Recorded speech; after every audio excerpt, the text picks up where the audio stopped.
सभी का जन्म हमारे माता पिता के कारण हुआ है और उनके जन्म का कारण उनके माता पिता ही थे। यही क्रम सृष्टि के आरंभ से ही चला आ रहा है। मृत्यु के बाद हम अपने पुरखों को पितृ की संख्या देते हैं। हिंदू धर्म में इन्हीं पितरों के लिए वर्ष में एक पक्ष निर्धारित किया है जिसे हम पितृ पक्ष कहते हैं या फिर कुछ लोग इसे श्राद्ध भी कहते हैं।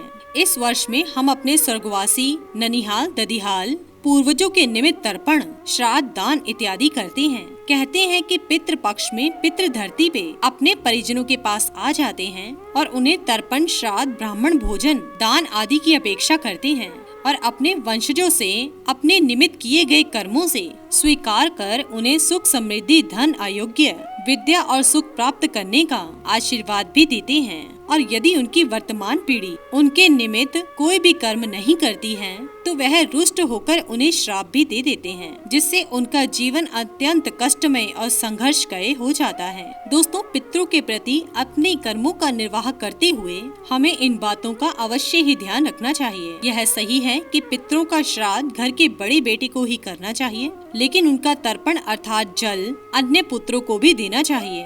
पितृ पक्ष में पितरों का तर्पण नित्य प्रातः अनिवार्य रूप से करना चाहिए। पितृ पक्ष में हर वयस्क व्यक्ति को अपने पितरों के प्रति दान पुण्य करते हुए उनके प्रति कृतज्ञता का भाव अवश्य ही रखना चाहिए। यह हम सभी का कर्तव्य है। यदि हमारे पिता दादा जीवित हैं और अज्ञानता वर्ष वह अपने पितरों का श्राद्ध आदि तर्पण नहीं कर पा रहे हैं तो हम उनके इसके बराबर में अवश्य ही बताएं और परिवार के बाकी सदस्यों को पितृदोष का सदस्य ना बनना पड़े। पितृपक्ष श्राद्ध में गाय के दूध, दही और घी का प्रयोग ही करना चाहिए, भैंस का बिल्कुल नहीं। और तर्पण हमें सुबह सवेरे ही करना चाहिए और सुबह सवेरे कुछ भी ग्रहण नहीं करना चाहिए। तर्पण, श्राद्ध, ब्राह्मण भोजन में चांदी के बर्तनों का उपयोग करना अत्यंत श्रेष्ठ माना जाता है। मान्यता है कि चांदी भगवान शिव के नेत्रों से प्रकट हुई है।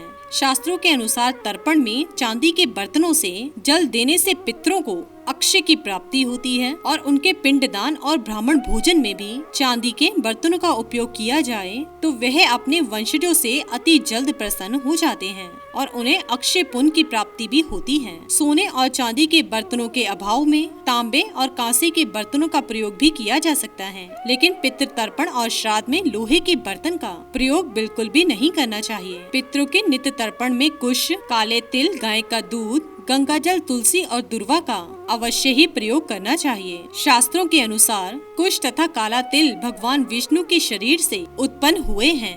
गाय का दूध और गंगा जल का प्रयोग श्राद्ध कर्म के फल को कई गुना बढ़ा देता है। तुलसी और दुर्वा दोनों ही बहुत ही पवित्र मानी जाती हैं, अतः इसके प्रयोग से पितृ अत्यंत प्रसन्न होते हैं। राहु काल में तर्पण श्राद्ध वर्जित है, इसलिए इस समय में उपरोक्त कार्य नहीं करना चाहिए। श्राद्ध पिंड दान करते समय साफ पीले या सफेद वस्त्र ही धारण करें। काले, नीले, लाल वस्त्रों का प्रयोग नहीं करना चाहिए। पितृपक्ष श्राद्ध में और ब्राह्मण भोज में कुश के आसन का ही प्रयोग करना चाहिए। अतिरिक्त रेशमी, कंबल, ऊन, लकड़ी, तृण प्रण आसन का भी प्रयोग कर सकते हैं, लेकिन कुछ आसन को पितरों के निमित्त कर्म करने के लिए सर्वश्रेष्ठ कहा गया है। ब्राह्मण को भोजन कराते समय उनसे किसी भी प्रकार की बात या भोजन की प्रशंसा नहीं करनी चाहिए। मान्यताओं के अनुसार हमारे पितृ तब तक ही भोजन स्वीकार करते हैं जब तक ब्राह्मण देवता मौन रहकर भोजन करते हैं।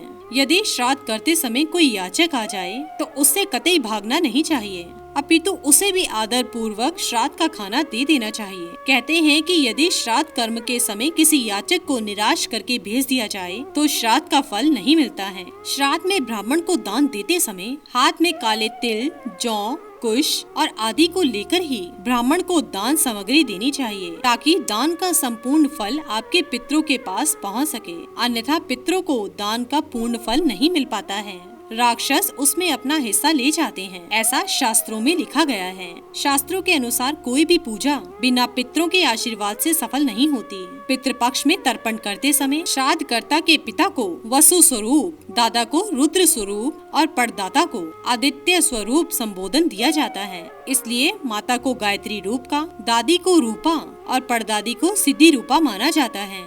ननिहाल पक्ष में नाना को अग्नि स्वरूप, परनाना को वरुण स्वरूप और वित्त परनाना को प्रजापति स्वरूप संबोधित किया जाता है। इसी तरह नानी को गंगा रूपा, परनानी को यमुना रूपा और वृद्ध परनानी को सरस्वती रूपा माना जाता है। श्राद्ध में प्रतिदिन इस मंत्र का उच्चारण अवश्य ही करें। इससे पितरों को परम संतुष्टि मिलती है तथा वो प्रसन्न होकर हमें अपना आशीर्वाद प्रदान करते हैं। और पितरों का अबोध मंत्र यह है: ओम ह्रीं श्रीं क्लीं स्वधाय देवे स्वाहा।